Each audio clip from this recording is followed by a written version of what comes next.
Man, the Bruce Brown, Aaron Gordon game. You know, when the Nuggets acquired Aaron Gordon, this was the vision. I mean, obviously he's been awesome for them for a while, but this game was kind of all the great things that Aaron Gordon does for them just summed up into one performance. With the one play I'm going to remember the most being in that fourth quarter. It was during the stretch where Jokic was on the bench with the fifth foul. And yes, it should not have been a foul. Where Aaron Gordon sets an off-ball screen for Jamal Murray at the top of the key, allowing Murray to get downhill. I think with Bruce Brown handling the ball. And so the Heat switch that action, and then you've got Gordon, who's got just a little bit of daylight, as Murray got it, and then basically just threw it over his head, knowing that Gordon would get it, and he got it, and he finished the play there. Really, this was just Aaron Gordon being like, whatever type of defense you guys are going to try to play on the Jokic-Murray stuff, I am going to make you pay for it. You want to switch Bam on the empty corner Murray-Jokic pick and roll, and so now it's a smaller guy on Jokic, and then you guys are going to have to, bring extra attention. Jokic goes right to the middle. I think it was Kevin Love who had to help just a little bit in the paint, and then it's just a great lob from Jokic to Gordon.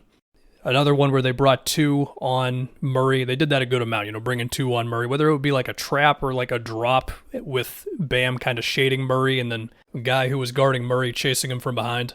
Whatever. Jokic got at least one pick and pop three out of it, but this time it's to Jokic at the top of the key. Jimmy closes out like crazy from the paint to Jokic, and then it's just Gordon underneath Jokic to him, and then he has this like behind the head sort of thing that it goes in. The guy made a couple of threes. This is like a perfect Aaron Gordon game.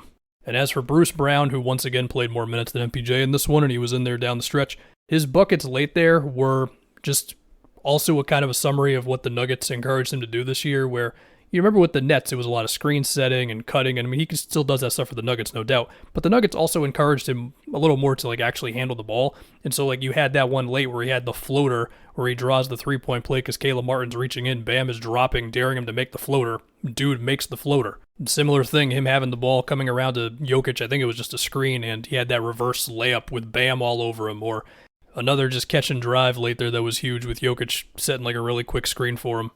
I would like to talk about that fourth quarter stretch a little more, where Jokic was out, and there was that moment, especially when Jimmy made that like two-pointer over Bruce Brown on the switch there, where it was like, wait a minute, what's going on right now?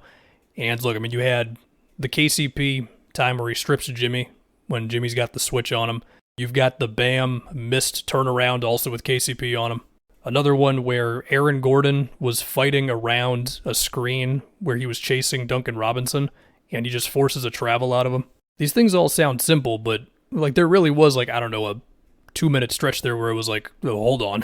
And then on the other end, I mean, one of the Nuggets' go-to actions is it's Jamal Murray screening Jimmy from behind when he's at like the free throw line, and then immediately going up and then getting the handoff from, I think it was Gordon, and he's got Caleb Martin chasing him and makes that three, and just, I don't know, that moment, like that just stretch there without Jokic on the floor, just the Nuggets coming through the way they did. That was just some cool stuff, man.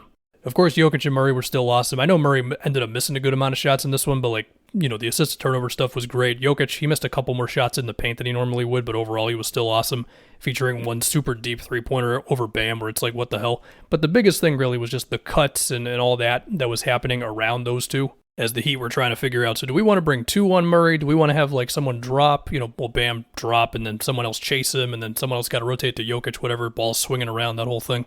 I did want to talk about a couple defensive plays for them besides like that fourth quarter stretch. So just in terms of general defensive things for the Nuggets, look, typically Jokic is dropping on Jimmy, and he might be a little higher up on a screen when it's like Gabe Vincent or Max Strus. So as I say this, there was a Duncan Robinson handoff action late in the fourth there where Jokic was just in a regular drop. So it's certainly a mix of things.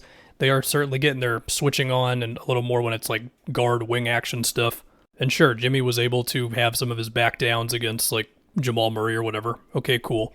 Anyway, just a couple plays for you. Jimmy, he tries to screen for Lowry. This is on the right wing. It's just those two, empty corner action, if you will.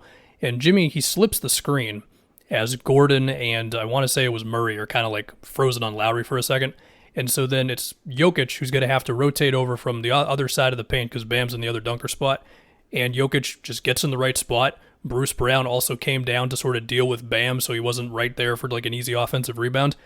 Jokic has a good contest on Jimmy. It's a miss rebound, fundamental stuff. And another one where I think it was the Lowry Bam pick and roll, which, as we know, had some success against Denver in Game 2. Jokic got to the level of the screen pretty well, kind of froze Lowry.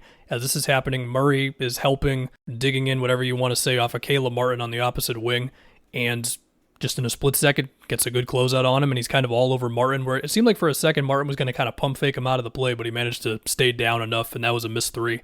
It's the stuff that might not sound spectacular when you say it, but like those are the type of plays you just got to pull off over and over again, you know? I'd have to go back and find this, but I feel like there was also a play where Jokic had to be the guy closing out on a Lowry three, and it might have been like the best closeout you could imagine from Jokic, but I might have been seeing things on that one. That one might be wrong. Regardless, I'll just say this, man. Nuggets defense has been legit. No other way to put it. Whether it was Jokic being high up on the, KD book actions in the second round, whether it was Jokic being in more of a mix of at the level of the screen or in a drop versus the Lakers, similar thing against Miami here, everything that's got to happen behind that, they've been doing it, man. So yeah, look, we got a Game 5 in Denver. It's a 3-1 lead. Sure, there's some writing on the wall right now for this game, okay? I have still seen the Heat do too many things this postseason to ever assume that they are out of a series. Obviously, I still picked the Nuggets to win this series, but I picked it in 6 because I'm like, yeah, I'll give the Heat 2 wins. So we'll just see. But yeah, they're 1 win away.